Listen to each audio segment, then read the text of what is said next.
Vasudevaya. Om Namo Bhagavate Vasudevaya. So we continue to read Srila Prabhupada Lilamrita. We are in chapter 18. All right, Mr. Goldsmith, you can ask anything. Mr. Goldsmith stands, and to the surprise of the people gathered, he makes a short announcement asking for signers on an incorporation document for the Swamiji's new religious movement.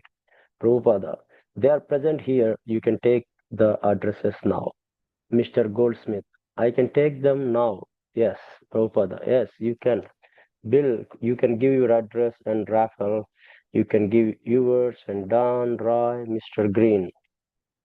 As the meeting breaks up, those called on to sign as trustees come forward, standing around in the little storefront, waiting to leaf curiously through the pages the lawyer has produced from his thin attaché, and to sign as he directs, yet not a soul among them is committed to Krishna consciousness.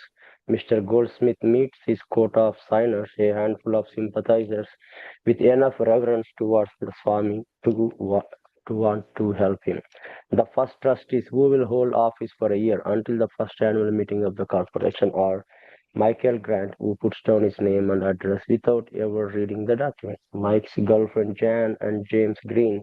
No one seriously intends to undertake any formal duties as trustee of the religious society, but they are happy to help to the Swami by signing his pledging society into legal existence. According to law, a second group of trustees will assume office for the second year.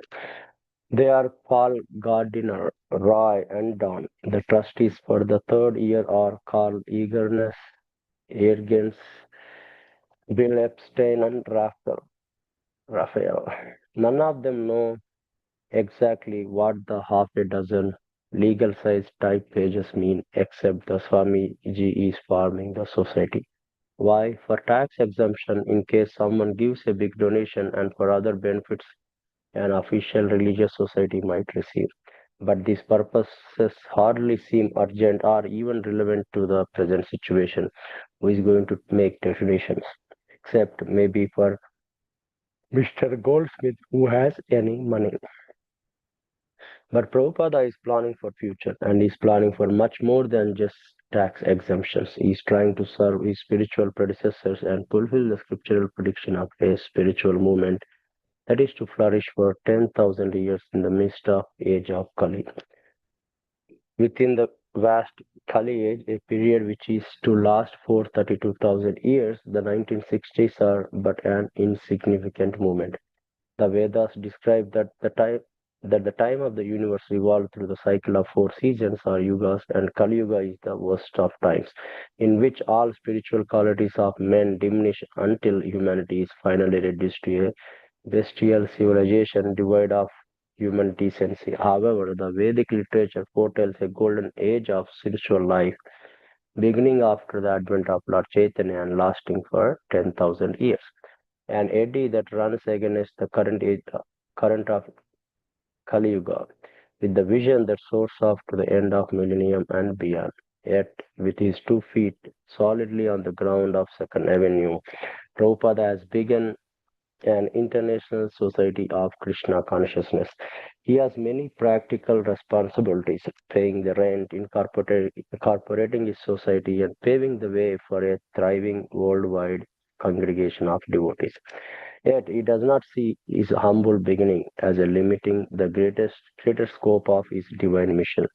He knows that everything depends on Krishna, so whether he succeeds or fails, it is up to the Supreme. He has only to try. The purposes stated within ISKCON's articles of incorporation reveal Prabhupada's thinking. There were 7 points similar to those given in the prospectus for the League of Devotees he formed in Jhansi, India in 1953. That attempt had been unsuccessful, yet his purposes remain unchanged. 7 purposes of International Society for Krishna Consciousness. A. To systematically propagate the spiritual knowledge to the society at large and to educate all people in the techniques of spiritual life in order to check the imbalance of values in life and to achieve real unity and peace in the world. B. To propagate a consciousness of Krishna as it revealed in Bhagavad Gita and Srimad Bhagavatam. C. To bring the members of society together with each other and nearer to Krishna, the prime entity, thus develop the idea within the numbers and humanity at large that each soul is part and parcel of the quality of God Krishna, Godhead Krishna. D. To teach and encourage the Sankirtana movement, congregational chanting of the holy name of God as revealed in the teachings of Lord Sri Chaitanya Mahaprabhu. E. To erect for the members and for the society at large a holy place of transcendental pastime dedicated to the personality of Krishna. F. To bring the members closer together for the purpose of teaching a simpler and more natural way of life. G. With a view towards achieving the aforementioned purposes to publish and distribute periodicals, magazines, books, and other writings. Regardless of what ISKCON's charter members thought of the society's purposes, Srila Prabhupada saw them as imminent realities. As Mr. Rubin, the subway conductor who had met Prabhupada on a Manhattan Park bench in 1965, had noted, he seemed to know that he would have temples filled up with devotees. There are temples and books, he said. They're existing, they are there, but the time is separating us from them. The first purpose mentioned in the charter was propagation. Preaching was the word Prabhupada most often used. For him, preaching had a much broader significance than mere sermonizing. Preaching meant glorious, selfless adventures on behalf of the Supreme Lord. Lord Chaitanya had preached by walking all over southern India and causing thousands of people to chant and dance with him in ecstasy. Lord Chaitanya had preached the Bhagavad Gita while standing with Arjuna in his chariot on the battlefield of Kurukshetra. Lord Buddha had preached, Lord Jesus had preached, and all pure devotees preach. ISKCON preaching would achieve what the League of Nations and United Nations had failed to achieve real unity and peace in the world. ISKCON workers would bring peace to the world deeply afflicted by materialism and strife. They would systematically propagate spiritual knowledge, knowledge of the non sectarian science of God. It was not that new religion was being born in July of 1966. Rather, the eternal preaching of Godhead, known as Sankirtana, was being transplanted from east to west. The society members would join together and by hearing the teachings of Bhagavad Gita and Srimad Bhagavatam and by chanting Hare Krishna mantra, they would come to realize that each was a spirit soul eternally related to Krishna, the Supreme Personality of Godhead. They would then preach this to humanity at large, especially through Sankirtana, the chanting of the holy name. ISKCON would also erect a holy place of transcendental pastime dedicated to personality of Krishna. Was this something beyond the storefront? Yes, certainly. He never thought small. He seemed to know that he would have temple filled up with devotees.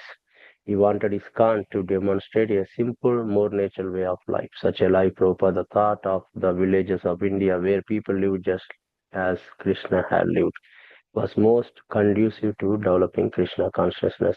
And of all six of these purposes would be achieved by the seven. ISKCON would publish and distribute literature. This was special instruction Srila Bhakti Siddhanta Saraswati Thakur had given to Srila Prabhupada. I had specifically told him one day in 1932 at Radha Kunda in Vrindavanam, if you ever get money, publish books.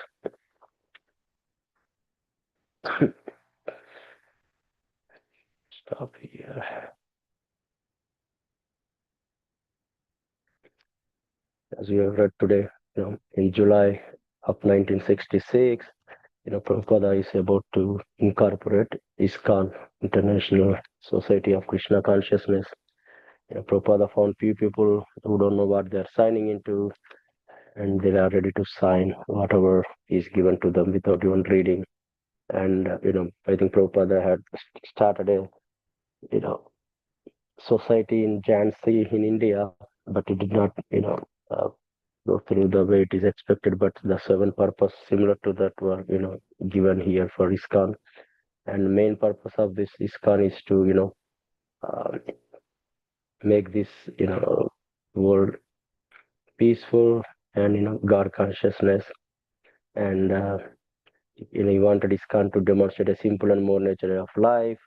The most conducive to developing Krishna consciousness, and also wants to preach and to do the chanting and reading Srimad Bhagavad Gita and Bhagavatam and book distribution. I think these are the few things Prabhupada wants us to focus on, or ISKCON to focus on.